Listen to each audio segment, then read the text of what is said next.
Professor CNR Rao, a pioneer in many areas of research, a living legend in the field of solid-state chemistry and material science.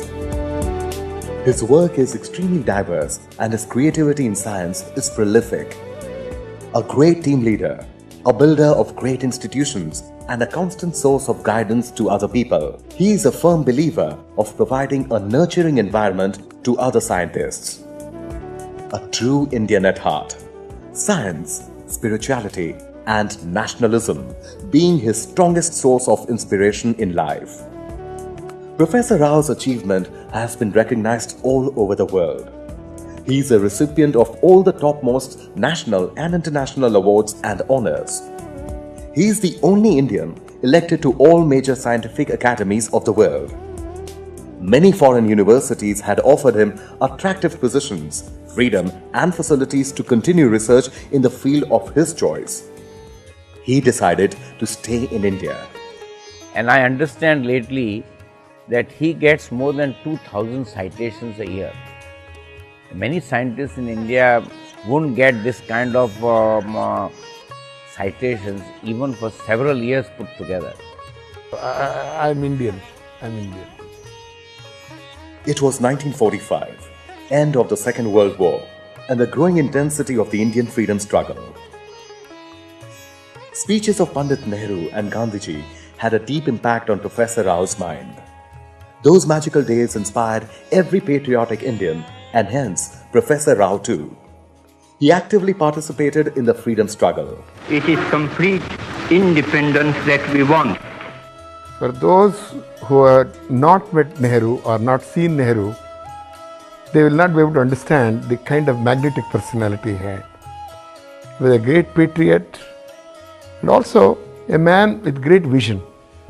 To me, as a child, when I was 10 years old, Gandhi was like the image of Jesus Christ or one of our saints. It was always like that. Even today, Gandhiji's ideas for India, if I had followed most of them, I think maybe it would have been a much better India. I'm not sure that we have done better than what Gandhi had for us.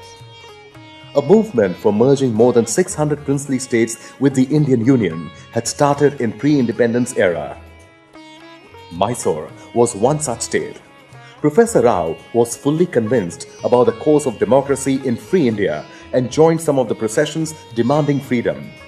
He even gave a few spirited speeches in Bangalore. ನಮ್ಮ ಈ ಭಾರತದಲ್ಲಿ ನಮ್ಮ ಮೈಸೂರು ದೇಶ ಬೇರೆ ಆಗಿರೋಕ್ಕೆ ಸಾಧ್ಯವೇ? ಮೈಸೂರು ದೇಶಕ್ಕೆ ಬೇರೆ ವ್ಯಕ್ತಿತ್ವ ಇದೆಯೇ?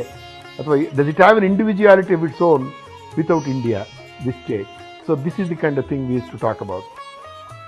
The Rao family, strong believers of the Madhva philosophy, admirers of doing good deeds and caring for the good of the society. In this background was born Chintamani Nagesa Ramchandra Rao on June 30, 1934 in Basavgudi near Bangalore. His father, Nagesa Rao, had a degree in education and was a postgraduate in history. He worked in the education department of the old Mysore state. His mother, Nagamma, was well-read despite the fact that in those days, girls hardly had an opportunity to attend school.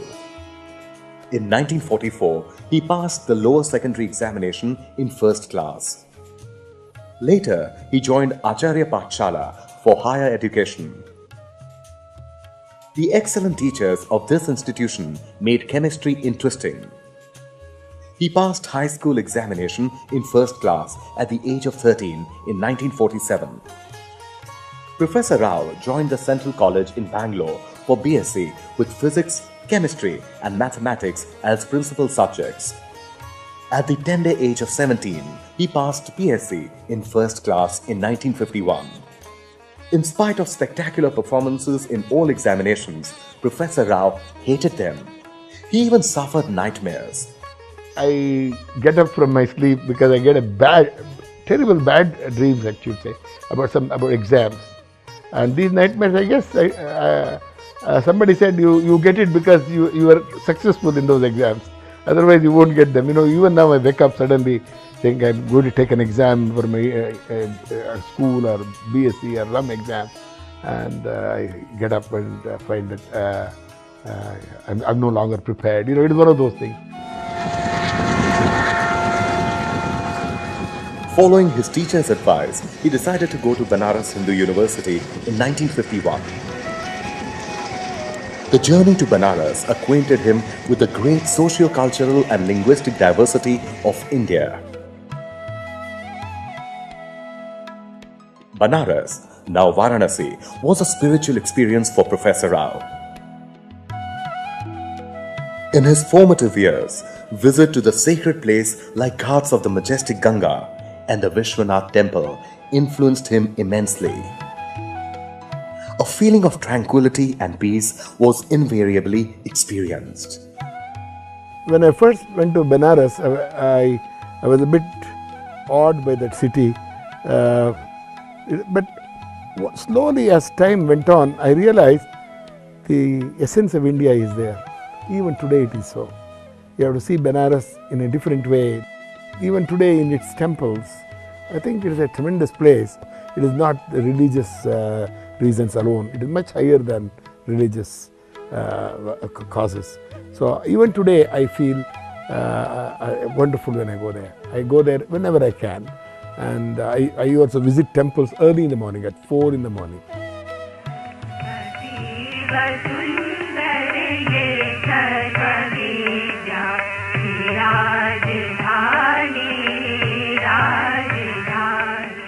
The Banaras Hindu University was founded by late Pandit Madan Mohan Malaviya. A national university in the truest sense caters to the educational needs of students nationwide. The visionary Malaviya intended that the university must help India progress. This university, acclaimed for its teaching in humanities, also witnessed subjects like science and technology seeking attention and focus then. At that time was a very, very important national university. It was truly a national university. In my entire MSc class, there was one boy from Uttar Pradesh. That's it. There were 4 from Maharashtra, 3, 4 from Karnataka, Andhra, Tamil Nadu, Punjab. But it's a real national university. I don't think you will have such places anymore. But it was a wonderful thing. So I got to know India through Banaras. Books were a matter of fascination. Professor Rao read a variety of books on science apart from the regular textbooks. While in Banaras, he happened to read the book which changed his perspective of chemistry, his favorite subject, drastically. It was written by the famous American chemist Linus Pauling. The book introduced a different concept in chemistry. Discovering the structuring and shapes of molecules and relating them to the properties of compounds was something totally different from what he had studied so far. Professor Rao thought of going for research in a similar area. That book itself was a revolutionary book. In chemistry, nobody realized you can unify the varied observations of chemistry, properties of matter, based on understanding of the chemical bond in a particular way. And he wrote that first book in the late 30s. And I got hold of it when I was a student. And when I read it, I thought, look, this is the kind of chemistry I should be doing, you see. After completing MSc with first class, Professor Rao left Banaras and went back to Bangalore in 1953. After a careful analysis, he realized that continuing his study of modern chemistry in India was difficult. Where can I do it? Because at that time, there was no way of doing it in India. It was very clear to me I have to leave India to learn this kind of chemistry, learn this kind of instrumentation, studying such problems and so on. So Linus Pauling, of course, immediately became my hero. He therefore decided to go abroad. He got admission with financial help from 4 American universities. He joined Purdue University with the idea of working with a specific professor from Pauling School. He left for the United States in 1954. Professor Rao started his doctoral thesis on electron diffraction with Professor Robert Livingston. He published several research papers on different aspects of spectroscopy and physical organic chemistry. He even designed new devices and instruments. Professor Livingston was appreciative of his students' insight into the subject and generously gave him an opportunity to work independently. He was my PhD supervisor. in the sense, he didn't interfere with me. He became a bit of an administrator, and he said, well, why don't you do something very interesting? That's all he said. Professor Rao received PhD in 1957. In spite of offers from many foreign universities in USA for postdoctoral research, he decided to work at University of California at Berkeley and joined it in 1958. It was here that he started getting recognition as a distinguished chemist. Despite an assured future in US, he returned to independent India, the India of his dreams. CNR joined the Indian Institute of Science on basic salary of 500 rupees per month. Later, he married Indumati in 1960. Indu's father, Narayan Swamy, was an engineer and her mother, Leelabai, a housewife. The only child of her parents, Indu, was a graduate in English literature from the Central College of Mysore.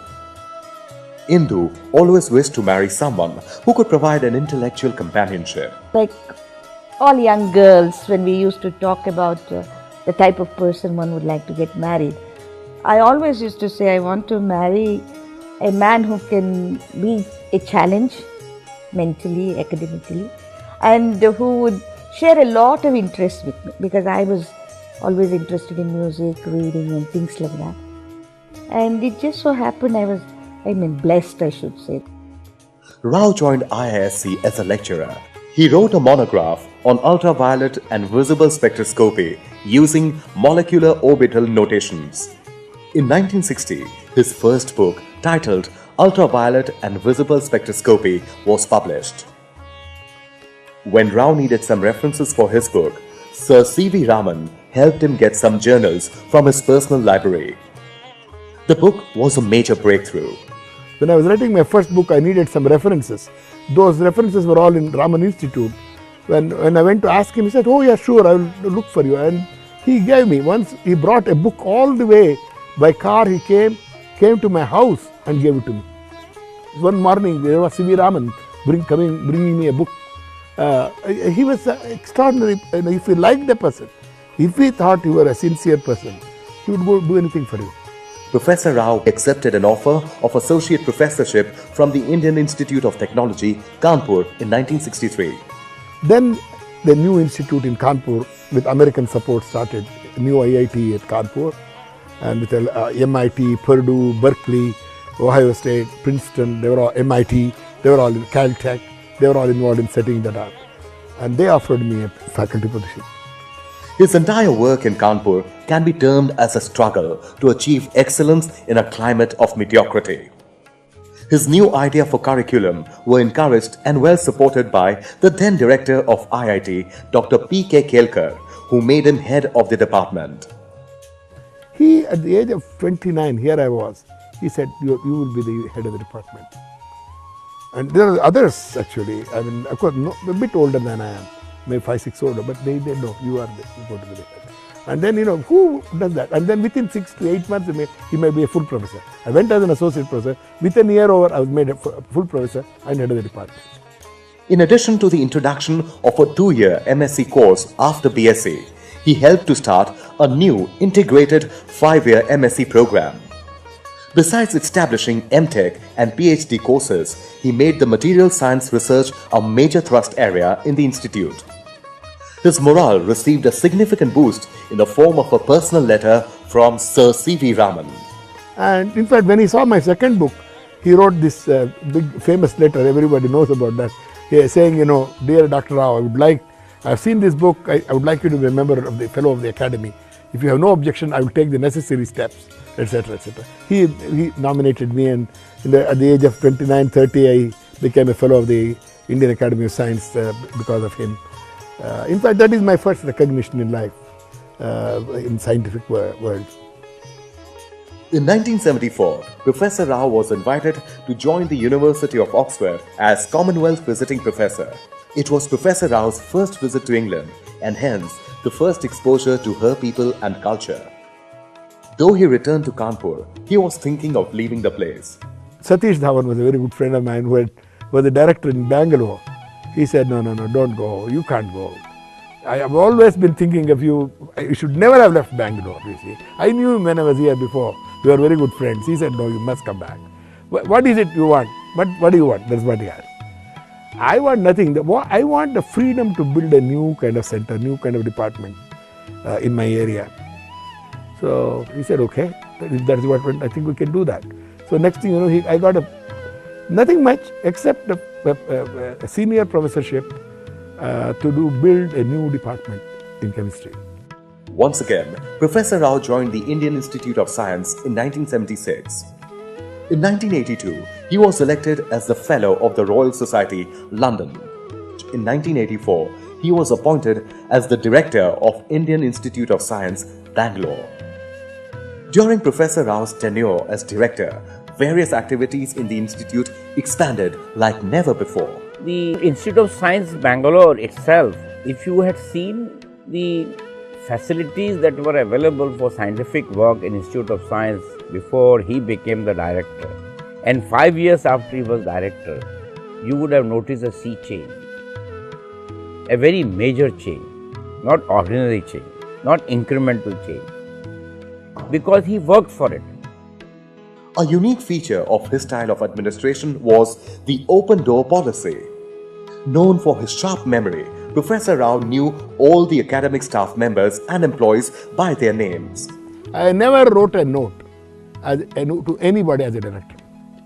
I would call you and call him. I say, will you do that? Maybe next week I would like this to be finished. They would say, yes sir, they would say. I would call next week, have you done it? And all my discussion was based on oral, direct. In fact, that direct relationship with every worker. I knew names of several thousand employees in the institute, and all the faculty, a large number of students, and the personal relationship was one that made me whatever I was worth. I would walk. I never used a car in the campus. Even if the most distant camp, it would be 1.5 kilometers maybe, sometimes long walks. I would walk that distance. I would always walk to the campus, never use the car. So I was walking director.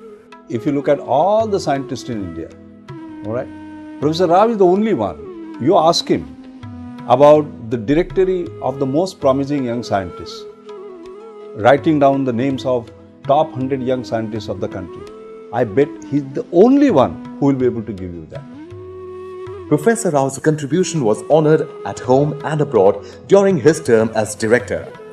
His contribution to the field of solid-state chemistry and material science is remarkable for its great diversity.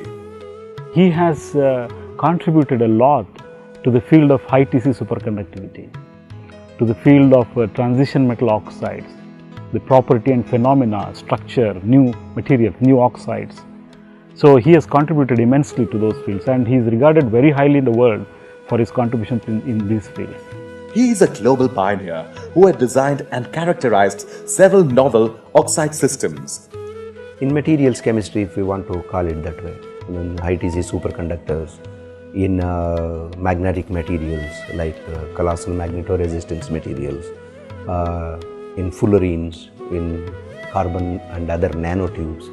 Professor Rao has been a great leader, particularly when it comes to work on carbon nanotubes, for example. He was the first one to demonstrate a T-junction and so on.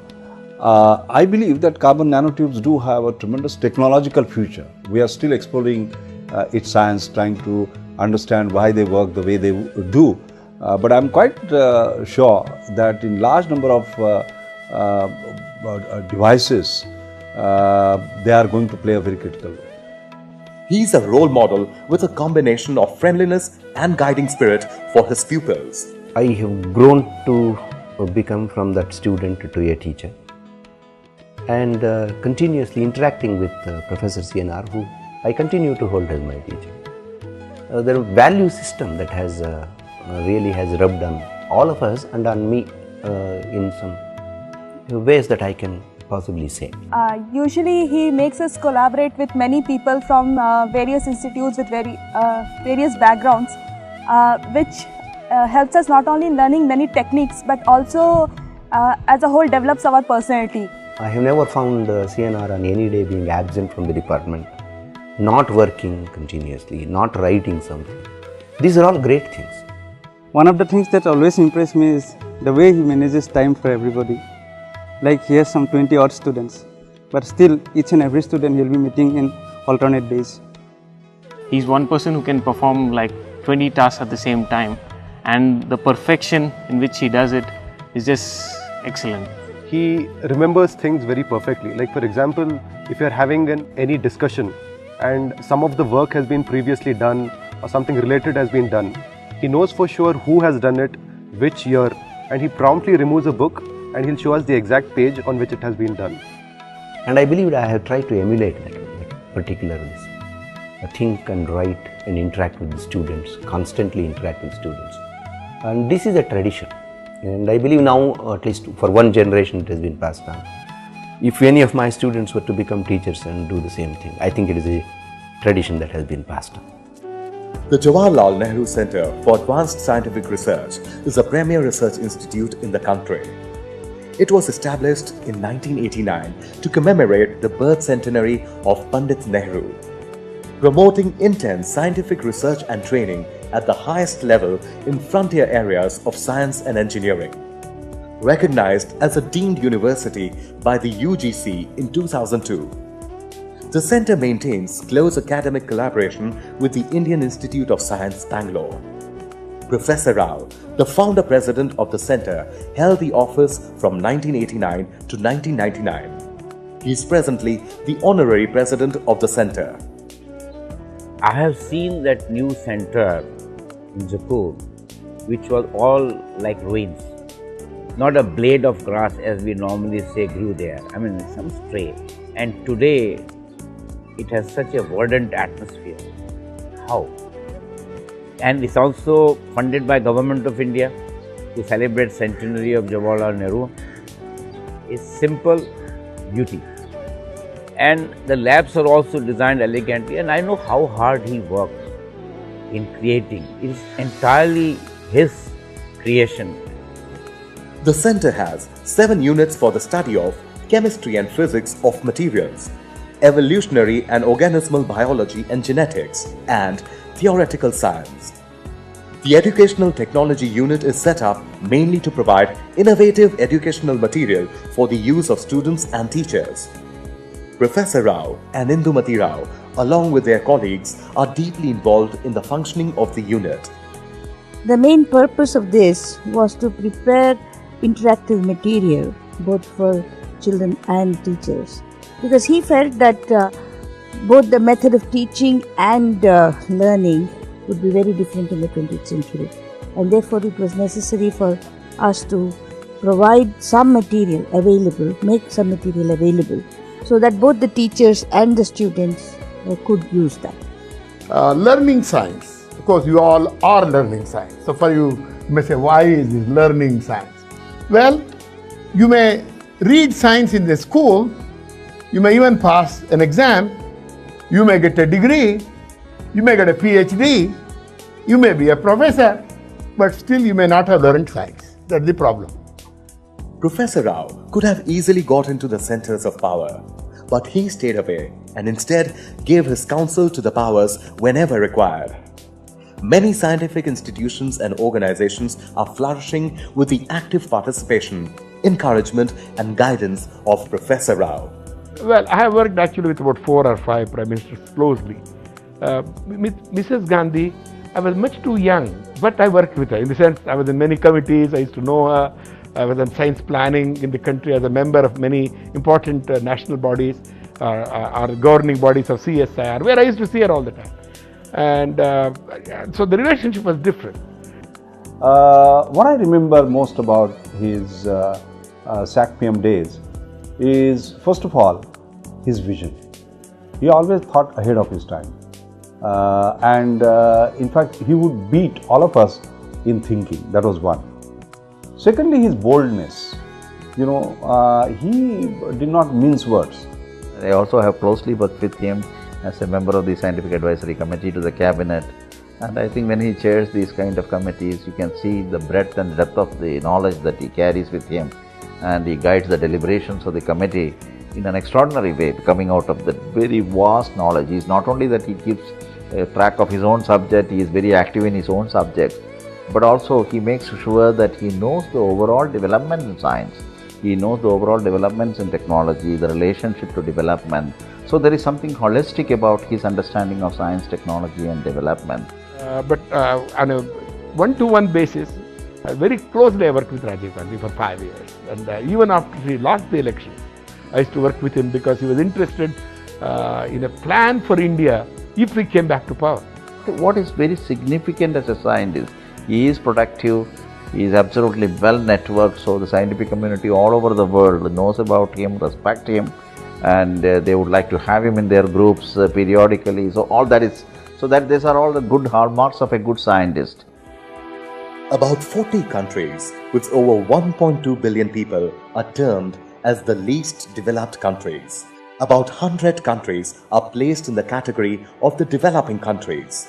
The distinguished group of scientists from these countries took a bold initiative and founded the Third World Academy of Science in 1983. This academy is dedicated to encourage the pursuit of scientific excellence in the South. Professor Rao is the founding member of the Academy and the driving force behind the growth and development of the Academy. He was elected as the President of the Academy for a 3-year term and again for another term in 2003. The kind of leadership he has been able to give to Third World Academy of Sciences is enormous. I was there in Trieste recently when we had our annual meeting, and I could quite clearly see how he was revered by the scientists from the Third World, and how he is driving a special agenda to move Third World. In fact, he has had the bold initiative of even changing the name of the Third World Academy of Science. 2-3 years back, he wrote a letter to me that can ISRO build a small satellite which could be dedicated to the third world, and this could demystify the space for many countries who do not have the privilege of conducting space program because they are expensive and technologically complex for those people to develop the necessary manpower resource. And I think we took that input and took the cue, and I am sure that the present dispensation of ISRO will follow it up. They may make a presentation to him as the President, and I am sure that that will be his lasting contribution. Mainly classical music. That is a very wonderful effect, and whatever worries you, however depressed you are, or whatever that may be not so pleasant, music kind of somehow takes care of it. I think it is a tremendous effect on your mind. There is no doubt at all that music is something. It is not only soothing, that even actually has a psychological or philosophical or some kind of a effect on people's minds, so their thinking gets affected. Never a dull moment. It's always exciting. Maybe I'm not saying it's always we're always bubbling with joy, but it has been a very, very interesting life. Well, my wife and family have been a great support. My wife particularly, she has always been with me in everything I've done, and she also enjoys reading and so on, and she is herself interested as a professional, as an educationist, as a teacher. We are very close friends apart from being husband and wife. We exchange lots of things. Every evening, for example, even when I was working, for such a busy man and a man so involved in his research, he would always ask, how was your day, what did you do, and things like that. Professor CNR Rao has published more than 1,400 research papers and written more than 37 books and has guided more than 130 students for PhD. I started my research in 1951. So to that extent, I have been doing scientific research for 53 years. But as a full-time professor and so on, it is more like 45 to 46 years. The Linus Pauling professorship that he holds will be with him till the last day of his life. Lifetime professorship. Professor CNR Rao, a lifetime professor.